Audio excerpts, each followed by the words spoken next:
আসসালামু আলাইকুম। পল্লবী মহিলা ডিগ্রি কলেজে আয়োজিত অনলাইন ক্লাসে সকল ছাত্রীকে স্বাগত।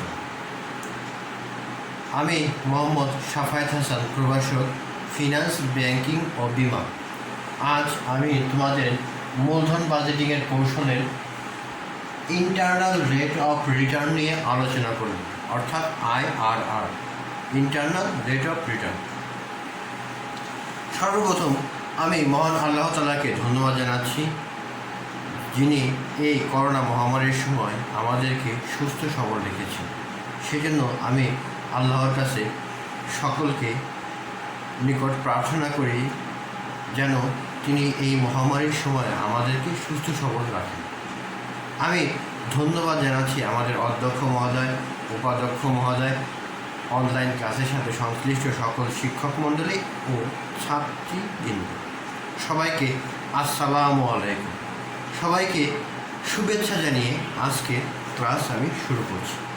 আজকে আমি তোমাদের এই মূলধন বাজেটিংয়ের যে অঙ্কটা বা যে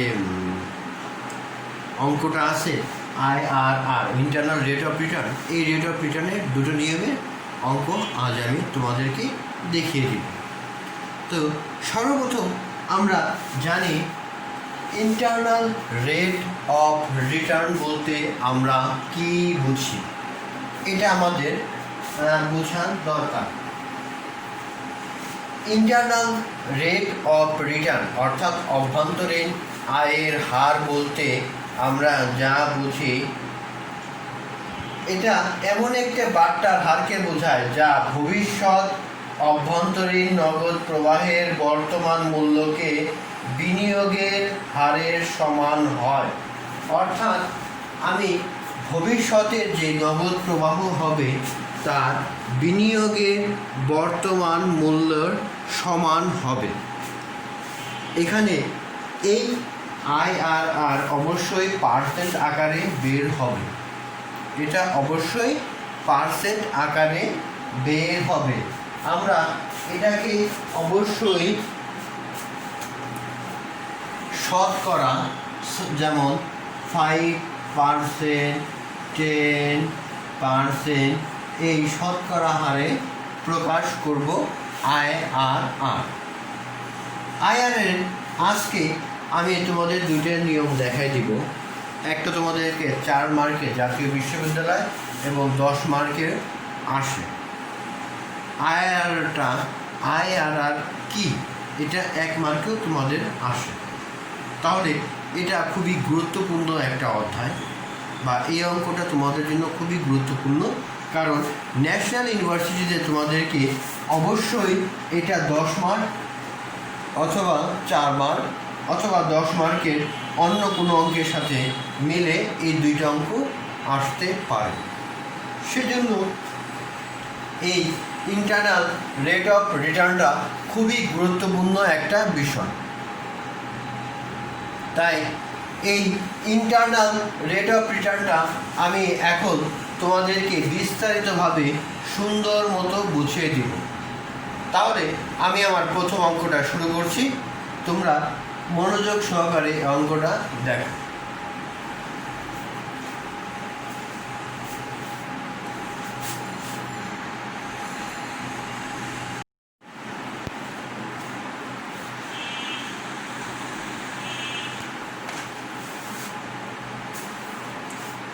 এখন আমরা IRR এর যে অঙ্কটা দেখব সেটার ভিতরে মান দেওয়া আছে।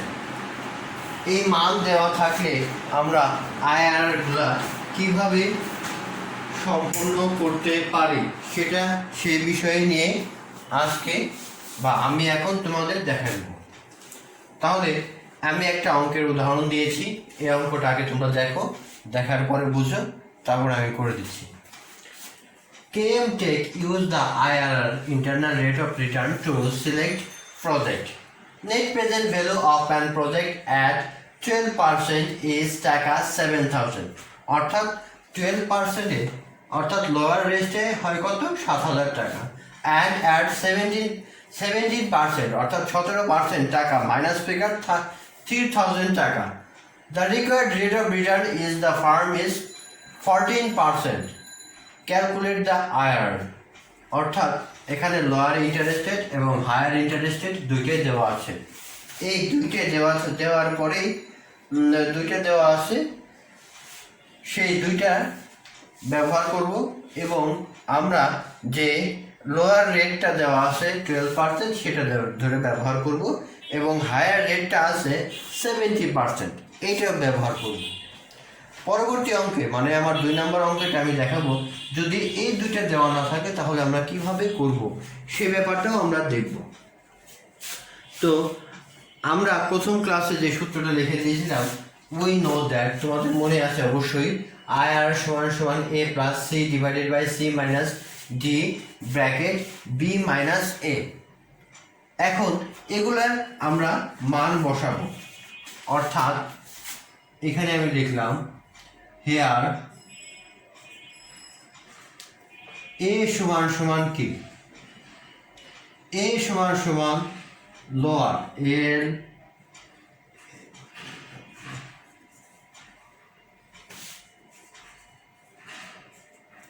A সমান লোয়ার রেট। এই লোয়ার রেটটা কত দেওয়া আছে? 12%। তারপরে আছে B সমান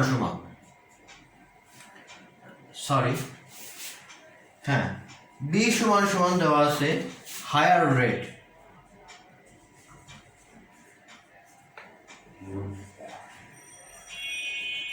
হায়ার রেটটা কত দেওয়া আছে দেখো, হায়ার রেটটা এখানে দেওয়া আছে 17%। তারপর দেওয়া আছে C। এখানে C বলতে আমরা কি বুঝবি? C বলতে আমরা NPV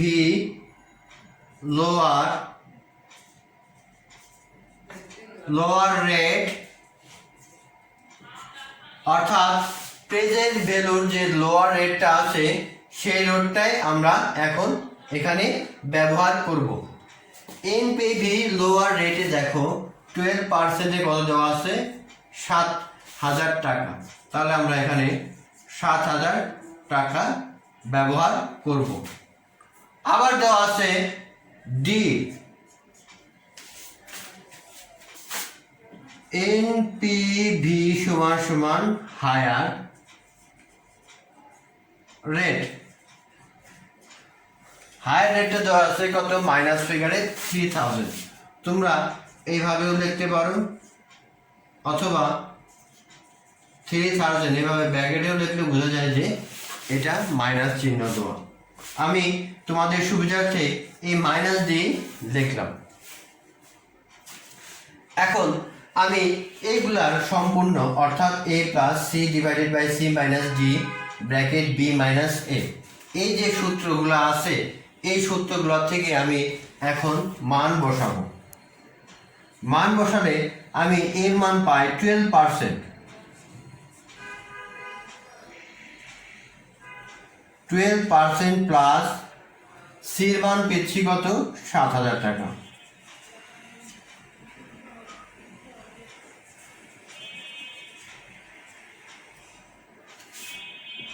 দেখো এখানে আছে কত? এই সূত্রের মাইনাসটা আমি এখানে মাইনাস লিখছি, আর এখানে দেওয়া আছে কত? মাইনাস 3,000 টাকা। এখন বির মান দেওয়া আছে কত? ব্র্যাকেটে 17% মাইনাস এর মান 12%। দেখো খুব সহজেই আমি আমার এই মানগুলা আমি বসাই দিলাম। প্রথমে দেখো A সমান লোয়ার রেট 12% এখানে দেওয়া আছে, B সমান হায়ার রেট 70% অঙ্কেতে দেখো স্পষ্টভাবে দেওয়া আছে, C সমান NPV লোয়ার রেট 7,000 টাকা সেটাও দেওয়া আছে, D সমান যে হায়ার রেট মাইনাস 3,000 টাকা সেটাও দেওয়া আছে। এখন আমি এই IRR এর যে সূত্রটা আমি ব্যবহার করেছি, এই সূত্রে ব্যবহার করার পর এই মানগুলো আমি স্পষ্টভাবে এখানে বসিয়েছি। দেখো মানগুলা খুবই সুন্দরভাবে আমি বসিয়ে দিলাম। এখন আমি এই মানগুলার যোগ বিয়োগ করব। 12% প্লাস 7,000, এখানে এই প্লাস এই মাইনাস আর এই মাইনাস যখন আমি গুণ করব তখন ওইটা প্লাস হয়ে যাবে, তার মানে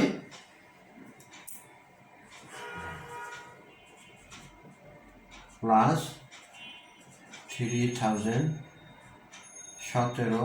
17 থেকে 12 বাদ দিয়ে থাকে হলো 5%।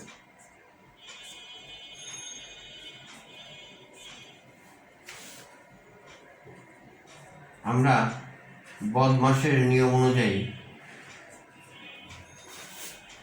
অর্থাৎ গুণের কাজটা এখানে আগে হয়, এটা সমীকরণের নিয়ম অনুযায়ী।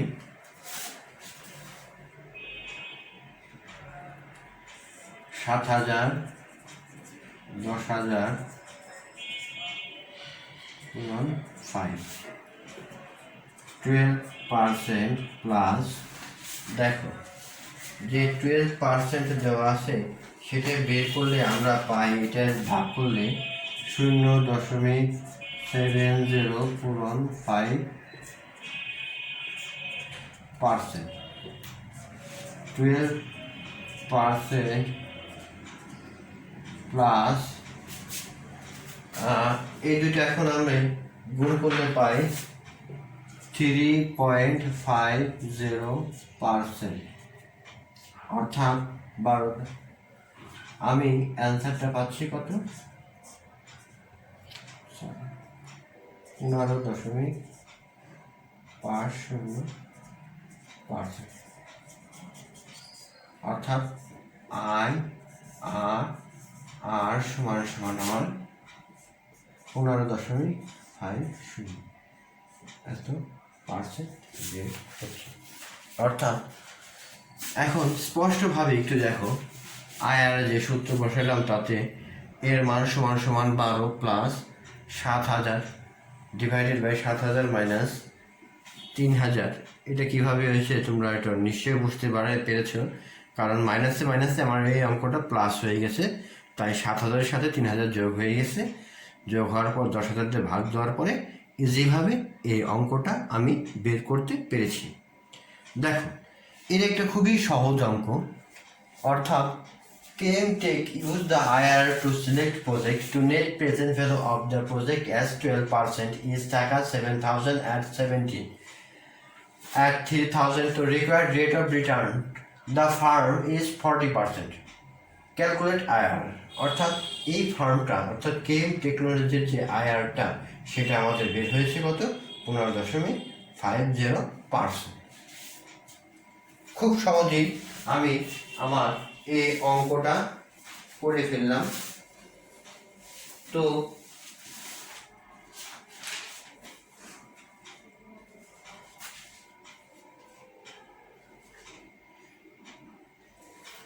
তোমরা ভালো মতো দেখলা, দেখার পর বুঝলাম আমি আমার যে পরবর্তীতে যদি হায়ার রেট এবং লোয়ার রেটে যদি না দেওয়া থাকে তাহলে আমরা কিভাবে ব্যবহার করব সেটা দেখব।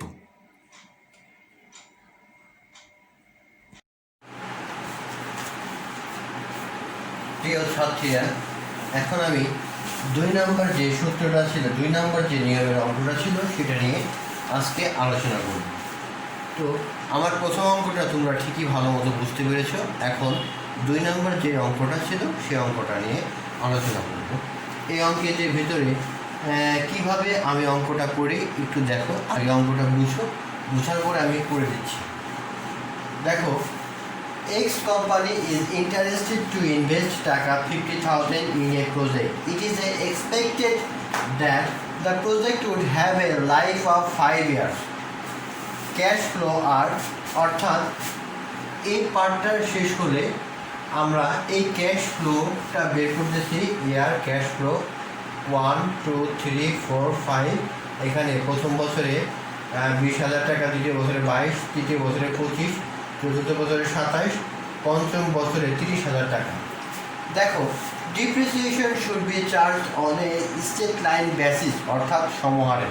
5 বছরের যে সমহার আছে এই 5 বছরেই সমহারে ডিপ্রিসিয়েশনটা বের হবে। কস্ট অফ ক্যাপিটাল ইজ 20%, অর্থাৎ এদের যে কস্ট অফ ক্যাপিটাল সেটা 20%। কোম্পানির ট্যাক্স রেট আছে 40%। And find out the IRR, অর্থাৎ আইআরআরটা কীভাবে বের করতে হবে সেটা আমরা এখন জানব।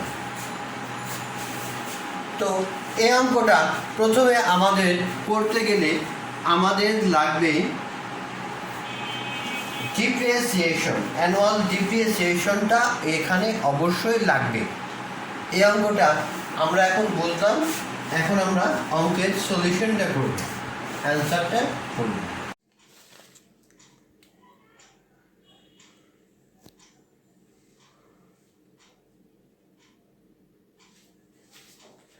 তো আমরা এখন অঙ্কটা বুঝলাম, অঙ্কটা বোঝার পরে আমরা এখন অঙ্কটা করব। অঙ্কটা করার পরে প্রথমে আমাদের লাগবে অ্যানুয়াল ডিপ্রিসিয়েশনটা, অর্থাৎ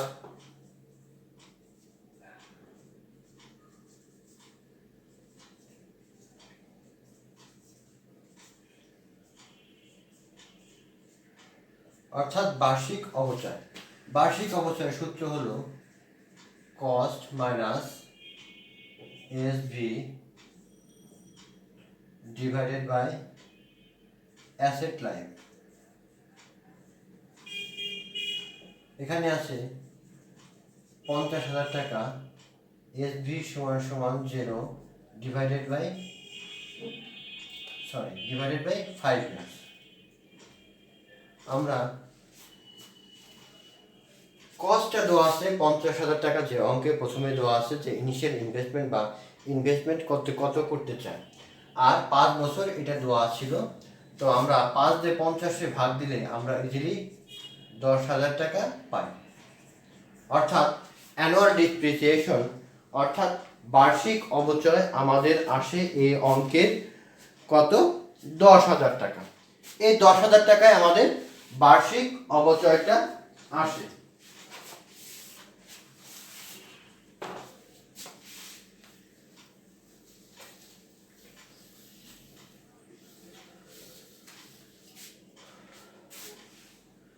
আমরা এখন করব table for calculation IRR.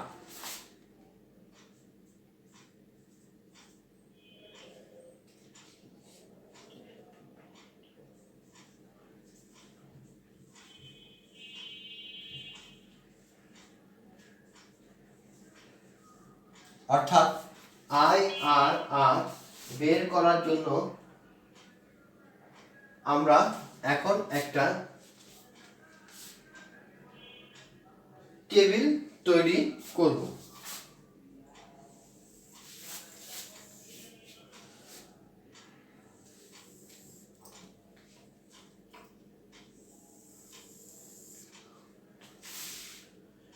Year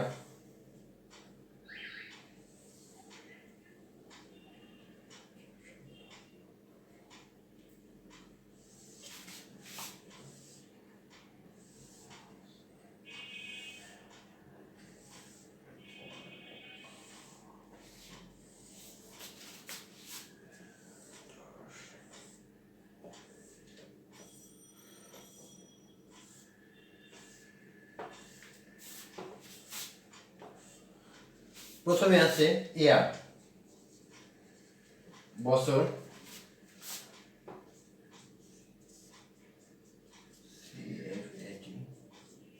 depreciation, EBIT, tax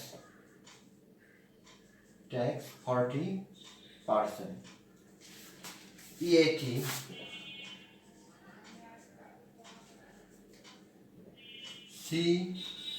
CFAT, তারপরে আছে হলো ডিএফসি 20%। কেন নিলাম 20%? সর্বপ্রথম দেওয়া আছে লোয়েস্ট রেটটা দেওয়া আছে আমার অঙ্কে। এখন হাইয়েস্ট রেটটা আমরা কত নিতে পারি, সাধারণত তোমরা 20, 21, 22, 23, 24, 25 বা এরকম 2 বা 3 ঘর সামনে দিয়ে নিবা। নেওয়ার পরে আমি এটা তোমাদেরকে সুবিধার্থে, অঙ্কের সুবিধার্থে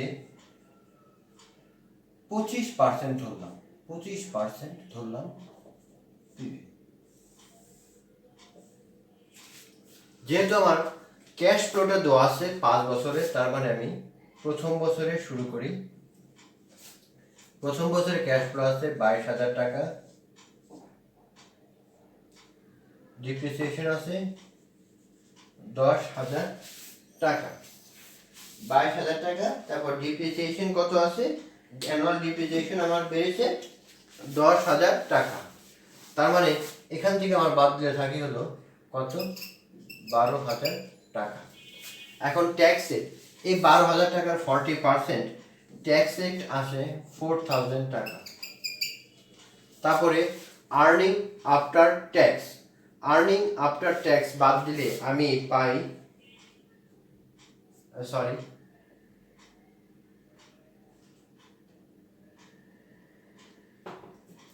প্রথমে 20,000 টাকা, 20,000 টাকা, 20,000 টাকাতে ডিপ্রিসিয়েশন 10,000 টাকা বাদ দিলে আমরা পাই 10,000 টাকা। এই 10,000 টাকার 40% আমরা কত পাচ্ছি? 10,000 টাকার 40% পাচ্ছি 4,000 টাকা। আর্নিং আফটার ট্যাক্স, অর্থাৎ এটা থেকে এটা বের দিতে হবে, ট্যাক্স রেটটা বাদ দিলে 6,000 টাকা আমি পাচ্ছি, 6,000 টাকা। তারপর CFAT, cash flow after tax, মানে কি? এটার সাথে আবার এই ডিপ্রিসিয়েশন যোগ করলে আমরা আবার পাবো 16,000 টাকা। এখন ডিএফসি, আমি এটা কিভাবে বের করতে হয় আমি গত ক্লাসে তোমাদেরকে দেখিয়ে দিয়েছি। যেহেতু আমরা 20% প্রেজেন্ট ভ্যালু অ্যানুইটির যে 20% আছে, এই বই থেকে 20% অ্যানুইটি আমরা নেব। নেওয়াতে আমার এখানে আসে 833, এটার সাথে এটা যখন আমি গুণ করব, গুণ করার পরে 13,328 টাকা আসে। আবার এই ডিএফসি 25% আছে 800, 800 এটা আসে, এটার সাথে এটা গুণ করলে আমরা পাবো 12,800 টাকা। এটার সাথে এটা গুণ করলে আমরা কত পাবো? 12,800 টাকা। তাহলে প্রথম বছর শেষ হয়ে গেল। এখন দ্বিতীয় বছর, দ্বিতীয় বছরে ক্যাশ ফ্লো আছে 22,000 টাকা, ডিপ্রিসিয়েশন 10,000 টাকা। তাহলে এখান থেকে বের হচ্ছে আমার 12,000 টাকা। ট্যাক্স রেট 12,000 টাকার 40% আসে এলো 4,800, অর্থাৎ 4,800 টাকা। Earning after tax, earning after ট্যাক্সটা বাদ দিলে পাই এলো 7,200 টাকা। 7,200 টাকার সাথে 10,000 টাকা যোগ করলে 17,200 টাকা। এখন এই রেটটা আমরা আগে বের করে নিয়েছি বা বের করে নিতে পারবা তোমরা। এটা আসে 694, এটার সাথে এটা গুণ করার পর আমরা পাই 11,937। আর এটার আমরা পাচ্ছি কত? আমরা এটা 640, এটির সাথে এটা গুণ করার পরে আমরা পাচ্ছি 11,008। 11,008 আমরা খুব সহজেই প্রথম বছর এবং দ্বিতীয় বছরেরটা পেয়ে গেলাম। এখন আমরা তৃতীয় বছরেরটা দেখি, তৃতীয় বছরেরটা কত হলো? তৃতীয় বছরটা আছে 25,000 টাকা, 25,000 টাকা, ডিপ্রিসিয়েশন 10,000 টাকা। ইবিটি, আর্নিং বিফোর ট্যাক্স, তার মানে এখানে থাকে কত? 15,000 টাকা। এই 15,000 টাকার ট্যাক্স রেটটা আসে 6,000 টাকা, 40%। ট্যাক্স রেট বাদ দেওয়ার পরে আমার থাকে হলো 9,000 টাকা। 9,000-এর সাথে 10,000 বাদ দিলে লাগে 19,000 টাকা। এই 19,000 টাকা অর্থাৎ প্রেজেন্ট ভ্যালু অ্যানুইটির যে ট্যাক্স এটা ফ্যাক্টরটা আসে সেটা হলো 579। এটার সাথে এটা গুণ দিলে আমরা পাই 11,001 আবার এইটা আসে 512 এইটার সাথে আমরা এই 19,000 গুণ দিলে পাই 9728 তার মানে অতি সহজে আমরা 3 বছরেরটা পেয়ে গেলাম। দেখো এখন চতুর্থ বছরে ক্যাশ ফ্লো আমার আছে 27,000 টাকা। ডিপ্রিসিয়েশন আমরা আগে বের করেছি, অ্যানুয়াল ডিপ্রিসিয়েশন 10,000 টাকা, তাহলে আমরা 17,000 টাকা, 17,000 টাকার 40% 6800। এখন ডিপ্রিসিয়েশনটা বাদ দেওয়ার পরে আমরা পাই 10,200 টাকা। 10,200 টাকার সাথে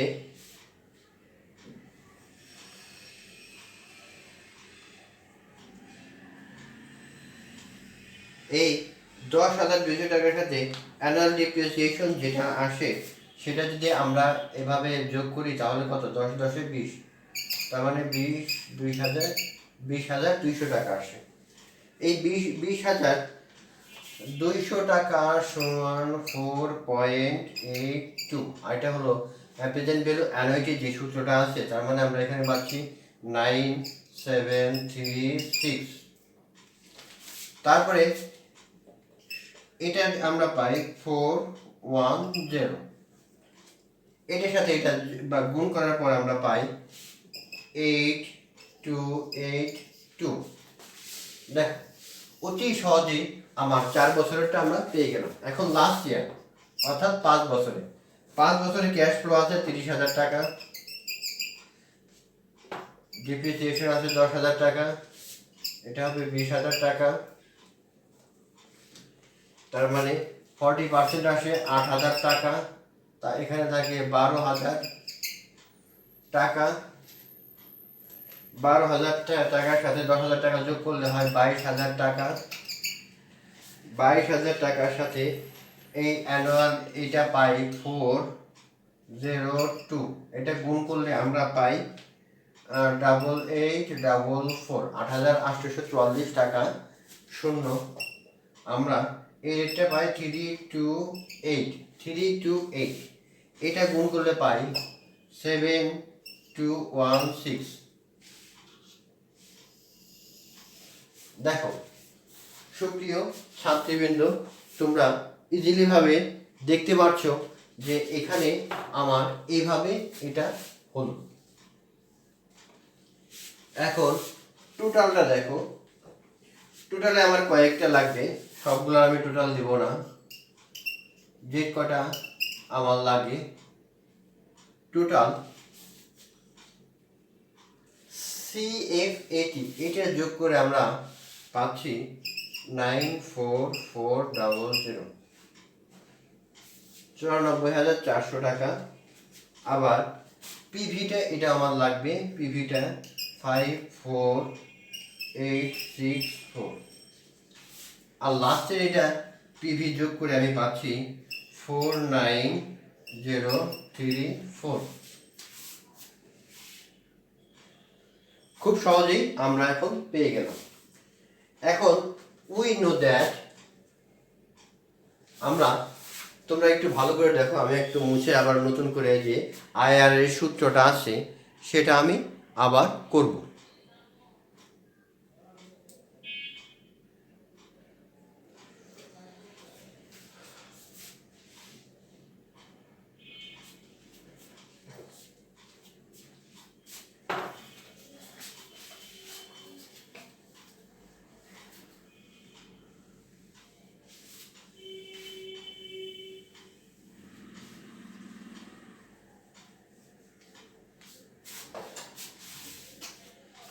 আর সুতরাং আমরা এভাবে লিখতে পারি, উই নো দ্যাট আই আর আর সমান সমান এ প্লাস সি মাইনাস ডি পরে বি মাইনাস এ, এভাবে আমরা লিখতে পারি। তাহলে সূত্রটা এখন আমরা মান বসাবো। মান বসালে পরে আমরা আগে মানটা এই পাশে লিখে নিই। এ সমান সমান কি, lower rate.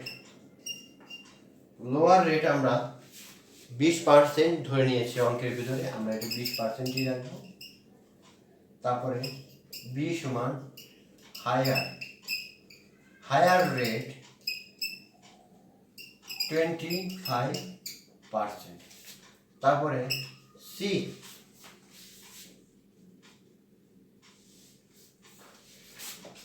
NPV of lower rate.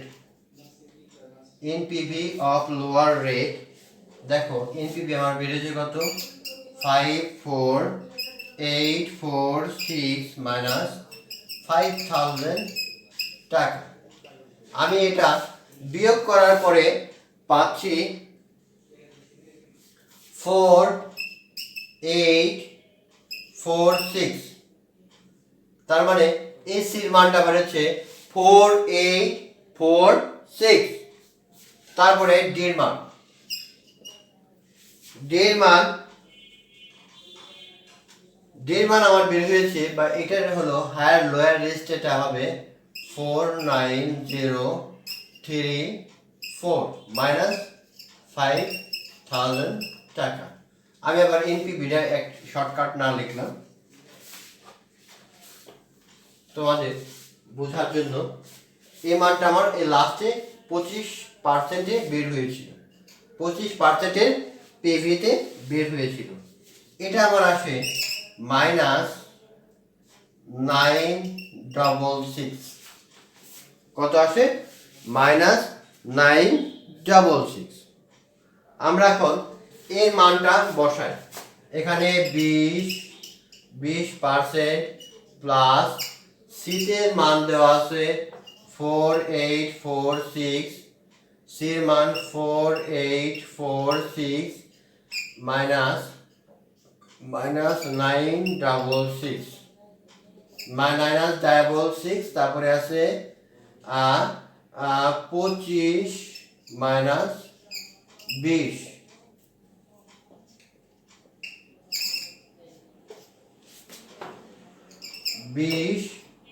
এই কয়টা যোগ বিয়োগ করার পরে আমরা পাই 4846। এটা যোগ করার পরে আমরা পাচ্ছি 5812 পূরণ 5%। 20% যোগ এইটুকু আমরা ভাগ করার পরে পাচ্ছি 0.8338 পূরণ 5। 20% প্লাস এই দুটা গুণ করার পরে আমরা পাচ্ছি 4.17%। এখন এটা যোগ করার পরে আমরা পাই 24117%। অর্থাৎ আমাদের এখানে বিস্তারিত সম্পূর্ণ আমি করে দেখালাম IRR। অর্থাৎ এই অঙ্কের IRR বের হলো 24.17%। তাহলে তোমরা খুব সহজেই এই অঙ্কটা বুঝতে পারলা। তাহলে IRR এর মান খুব সহজেই আমি বের করে তোমাদেরকে অতি সুন্দরভাবে বুঝিয়ে দিলাম। এখন আমি প্রথম যে অঙ্কটা করেছিলাম সেটা 4 মার্কের জন্য আসতে পারে। এই অঙ্কটা আমি দ্বিতীয় নাম্বার যে অঙ্কটা আমি করালাম এটাও তোমাদেরকে 10 মার্কের জন্য আসতে পারে। সেজন্য এই অঙ্কগুলা তোমাদের খুবই গুরুত্বপূর্ণ একটা অঙ্ক। জাতীয় বিশ্ববিদ্যালয়ে তোমাদের এই অঙ্ক অবশ্যই 10 মার্কের আসবে।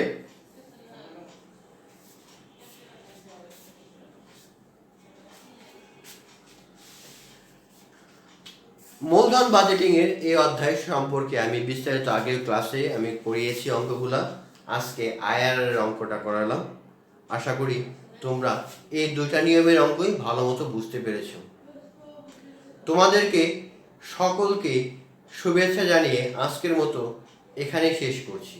আমি পরবর্তী ক্লাসে ন্যাশনাল ইউনিভার্সিটির বোর্ড কোশ্চেন নিয়ে হাজির হব। আমি সর্বশেষ মহান আল্লাহ তাআলাকে অশেষ ধন্যবাদ জানাচ্ছি, কারণ তিনি করোনা মহামারীতে আমাদের সুস্থ সবল রেখেছেন। আমি আরও ধন্যবাদ জানাচ্ছি আমাদের অধ্যক্ষ, উপাধ্যক্ষ এবং অনলাইন ক্লাসের সাথে সংশ্লিষ্ট শিক্ষক এবং ছাত্রীদেরকে। সকলকে আমার শুভেচ্ছা জানিয়ে আজকের মতো আমি এখানেই বিদায় নিচ্ছি। আল্লাহ হাফেজ, ভালো থেকো। আবার পরবর্তী ক্লাসে তোমাদের সাথে দেখা হবে। আল্লাহ হাফেজ।